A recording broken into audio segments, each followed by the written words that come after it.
And it says under A, think of someone who does something that makes life less than wonderful for you.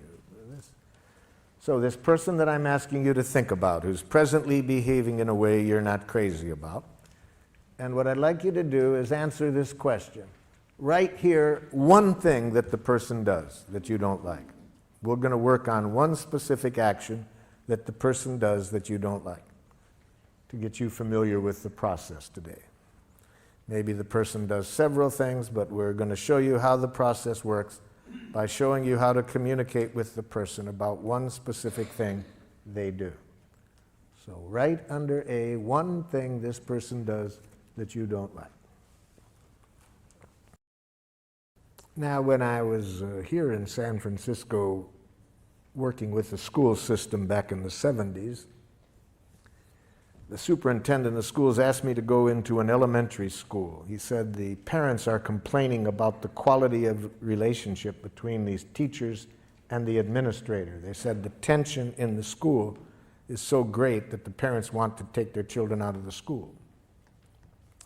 So he asked if I would go in and see if I could open up better communication between the staff and the administrator.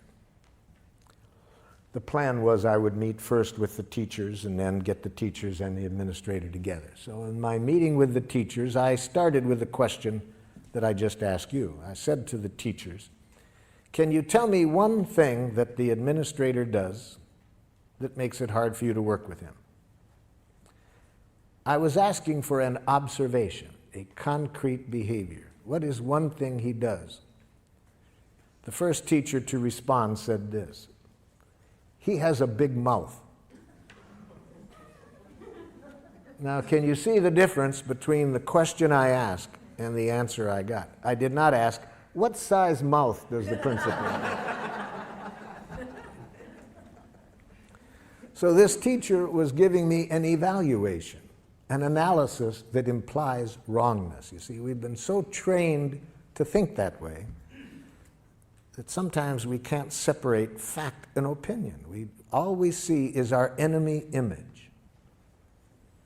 See, whether it's an individual or a nation, we have been trained to think in enemy images, wrongness. And it obscures reality. We don't see the behavior, we just see our enemy image. In his book, Out of Weakness, Andrew Schmuckler says that when cultures are taught to think this way, not to just see the person, but an image, a judgment they've made, bombs are never far away, you see. So I pointed this out to the gentleman, that this was not an answer to my question. I wanted to know one thing the principal did. This man was stuck. He just couldn't get it. The woman sitting next to him tried to help. She says, well, I know what he's referring to. I said, okay, help him out. What's one thing that the principal does? He talks too much. No, too much is a judgment. I ask for an observation, not a judgment. See, this is how jackal-speaking people think. They really have been brought up to think there is such a thing as a just right amount of everything. And too much and too little, and that they know what it is, see? So they think that way. It doesn't make resolving conflicts too easy with them when people have an idea that there's a right and a too much and a too little, and they know what it is. And especially when they mix it up with an observation. I was just asking, what does the person do? And again, for the second time, this person couldn't see the behavior separate from the judgment. A third person tried to help. Well, I know what they're talking about. Okay, what? He thinks he's the only one that has anything worth saying. No, telling me what you think he thinks is an evaluation you're making of what you think is going on in his head. I was asking for what does he do?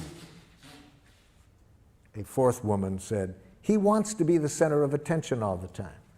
I said, now you're giving me a judgment or a diagnosis of his motives. Even if it's accurate, it's a diagnosis of his motives. It's not an observable behavior. My question was, what does he do? Now the entire faculty sits there quiet. Nobody can answer the question. And one of the women said to me, boy, Marshall, that's hard to do. Yes.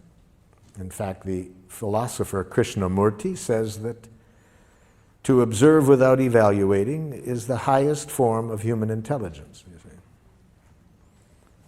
So those of us who have been taught to think in these enemy images, immediately to think right, wrong, good, bad, normal, abnormal, appropriate, inappropriate, to this, to that, we can't see reality. All we see is our enemy images. Well, with great help, with great effort on my part, I finally got them to get rid of the images and answer this simple question: what does he do? There was several things, but the one that they wanted particularly to start working with him on was this: that during their once-a-week faculty meetings, regardless of what was on the agenda, he would relate it to a war experience or a childhood experience. And the average meeting lasted 20 minutes longer than it was scheduled. Okay, that answered my question of what he did. He talked about war experiences, childhood experiences, rather than sticking to the agenda. I said, have you called that to his attention?